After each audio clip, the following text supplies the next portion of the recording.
Bismillahirrahmanirrahim. Assalamualaikum warahmatullahi wabarakatuh. Alhamdulillahirabbil alamin. Assalatu wassalamu ala asyrafil anbiya'i wal mursalin wa ala alihi wa ashabihi ajma'in. Asyhadu an la ilaha illallah wa asyhadu anna Muhammadan abduhu wa rasuluh alladzi la nabiyya wa la rasula ba'dah. Faqur rabbi zidni ilma warzuqni fahma. Allahumma aftah lana hikmataka wanshur alaina rahmataka min khazaini rahmatika ya arhamar rahimin. Allahumma amin. Segala puja dan puji hanyalah milik Allah. Salawat dan salam semoga senantiasa tercurah kepada Rasulullah sallallahu alaihi wasallam dan seluruh pengikutnya hingga akhir zaman. Semoga pada kesempatan kali ini Allah Subhanahu wa taala limpahkan rahmat dan keberkahan kepada kita semuanya. Allah tambahkan ilmu yang dengannya semoga Allah jadikan asbab bertambah kualitas keimanan dan ketakwaan kita kepada Allah Subhanahu wa taala. Pada kesempatan kali ini kita akan membahas kaifa nata'amal ma'al Qur'an. Bagaimana pola interaksi kita dengan Al-Qur'anul Karim. Ada 9 hal yang sedang dan terus akan kita kembangkan berkaitan dengan pola interaksi kita dengan Al-Qur'an, yang kita sebut dengan 9T. T yang pertama yang kita maksudkan adalah tashihun niyyah. Memperbaiki niat kita ketika kita berinteraksi dengan Al-Qur'anul Karim. Mengikhlaskan apa yang kita lakukan ketika kita membaca Al-Qur'an, ketika kita belajar membaca Al-Qur'an, ketika kita mengkaji isi kandungan Al-Qur'an. Maka hal yang pertama kali harus kita lakukan adalah ikhlasun niyyah. Mengikhlaskan niat bahwa apa yang kita lakukan hanyalah untuk mencari ridha Allah Subhanahu wa taala. Wa ma umiru illa liya'budullaha mukhlishina lahuddin. Tidaklah mereka diperintahkan oleh Allah Subhanahu wa taala kecuali mengikhlaskan apa yang mereka lakukan. Nabi sallallahu alaihi wasallam pernah mengingatkan kita semuanya, innamal a'malu binniyat wa innama likulli imri'in ma nawa. Sesungguhnya segala amal itu tergantung niatnya. Jika niatnya karena Allah, maka Allah akan memberikan balasan sesuai dengan niatnya. Tapi jika bukan karena Allah Subhanahu wa taala, maka sebaik apapun amalan belum tentu mendapatkan ridha Allah Subhanahu wa taala. Yang kedua adalah tahsinul qiraah.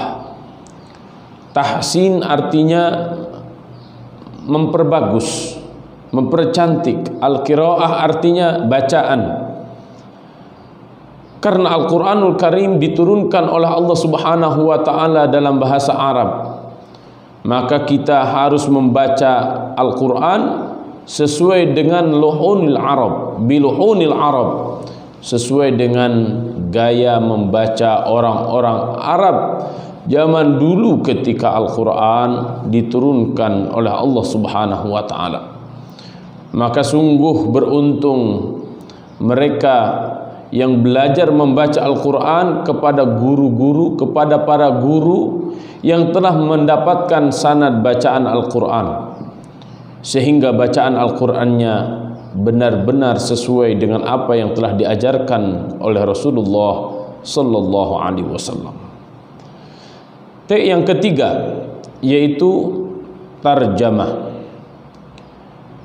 Memadankan Al-Qur'an, bahasa Al-Qur'an ke bahasa masing-masing suku dan bangsa.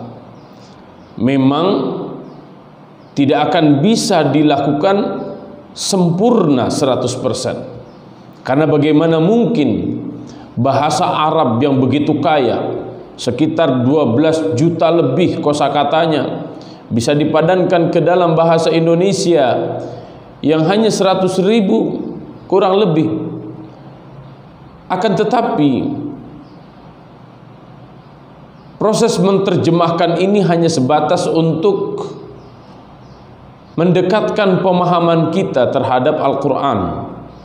Memang yang maksimalnya adalah kita memahami bahasa Arab, dan dengan memahami bahasa Arab itu seakan setengah agama ini kita akan fahami, karena Al-Quran dan Sunnah Nabi SAW semuanya berbahasa Arab.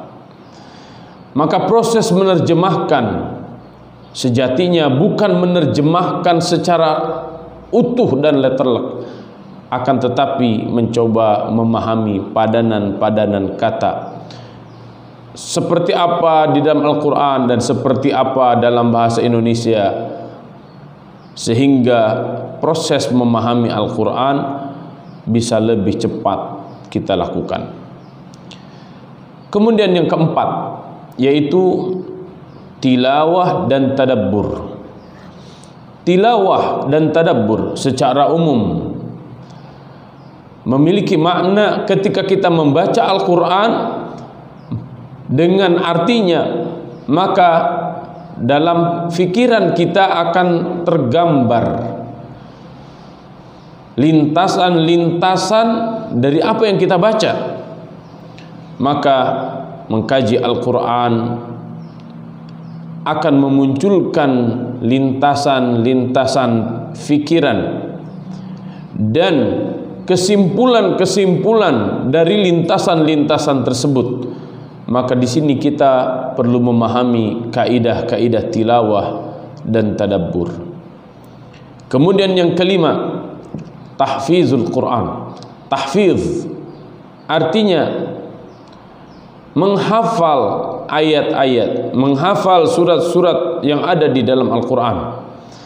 Karena ketika kita sholat, kita harus membaca surat Al-Fatihah, maka konsekuensinya adalah kita harus menghafal surat Al-Fatihah. Setelah membaca surat Al-Fatihah yang wajib, kita pun disunnahkan untuk membaca surat-surat atau ayat-ayat yang ada di dalam Al-Quran. Dan ini akan kita bahas seperti apa keutamaan-keutamaan menghafal Al-Quran. Kemudian yang selanjutnya, yang keenam, yaitu tafsir dan takwil. Al-Quran Karim telah dijelaskan oleh Nabi SAW kepada para sahabatnya.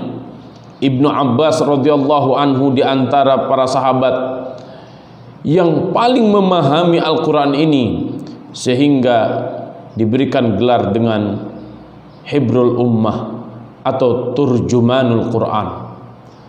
Turjumanul Quran seakan-akan menjadi orang yang paling faham menerjemahkan, menjelaskan, menafsirkan dan mentakwilkan Al-Quran. Dan ini disaksikan oleh Umar ibn Khattab radhiyallahu an di hadapan para sahabat senior ketika ditanya oleh Umar ibn Khattab radhiyallahu anhu tentang makna surat An-Nasr. Maka Ibnu Abbas radhiyallahu anhu yang masih sangat belia itu menjawab, surat ini menandakan bahwa Nabi sallallahu alaihi wasallam akan segera meninggalkan kaum muslimin ke alam selanjutnya.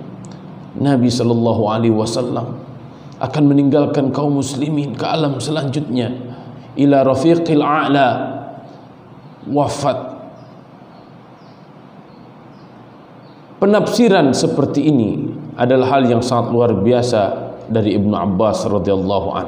Maka kita akan membahas beberapa corak tafsir, beberapa kitab tafsir, dan gaya-gaya para ulama atau para mufassir ketika menjelaskan ayat-ayat Al-Quran Karim. Yang ketujuh adalah tatbiq. Tatbiq maksudnya apa yang kita baca, apa yang kita fahami, maka hal itu harus menjadikan panduan kita dalam beramal. Maka tatbiq maksudnya adalah mempraktekkan ajaran-ajaran Al-Quran. Karena Al-Quran sejatinya bukan hanya untuk dibaca, bukan hanya untuk dihafal, akan tetapi Al-Quranul Karim agar diambil hidayahnya, agar diambil petunjuknya, dan kita praktekkan dalam keseharian kehidupan kita. Yang kedelapan yaitu tabligh. Yang kita maksudkan dengan tabligh adalah menyampaikan isi kandungan Al-Quran dengan saling nasihat menasehati, dengan saling mendakwahi, dengan saling mengingatkan satu dengan yang lain. Tawasau bil haq wa tawasau bis sabr wa tawasau bil marhamah. Ini diantara ajaran-ajaran Al-Quran. Karena Al-Quran bukan hanya untuk dinikmati diri sendiri, akan tetapi Al-Quran harus menjadi rahmat bagi semesta. Yang terakhir yaitu taurits, mewariskan Al-Quranul Karim. Al-Quran sebaik-baiknya warisan kepada anak kita, kepada cucu kita, kepada generasi yang akan datang. Maka proses taurits, mengestafetkan Al-Quran, adalah hal yang harus kita perhatikan. Begitu banyak orang yang memikirkan warisannya dengan harta, begitu banyak orang yang mewariskan jabatan. Ketahuilah sesungguhnya warisan yang paling utama bagi anak-anak kita adalah Al-Quran dan sunnah Nabi sallallahu alaihi wasallam. InsyaAllah 9T akan kita bahas sedikit demi sedikit secara perlahan dalam serial Kaifa Nata'amal Ma'al Quran selama bulan Ramadan. Semoga Allah Subhanahu wa taala mudahkan kita semuanya. Semoga Allah Subhanahu wa taala sehatkan kita semuanya. Semoga pembahasan demi pembahasan menjadikan diri kita semuanya semakin dekat dengan Al-Quran dan sunnah Nabi sallallahu alaihi wasallam, sehingga hal ini menjadi asbab hidayah bagi diri kita, bagi keluarga kita, dan bagi semua orang, sehingga Allah Subhanahu wa taala melimpahkan rahmatnya, keberkahannya, dan keridhaannya kepada kita semuanya, baik di dunia ataupun kelak di akhirat. Wallahu a'lam bissawab. Wallahu al-muwaffiq ila aqwamit thariq. Wallahu ya'khudhu bi aydina ila ma fihi khairun lil Islam wal muslimin. Wassalamualaikum warahmatullahi wabarakatuh.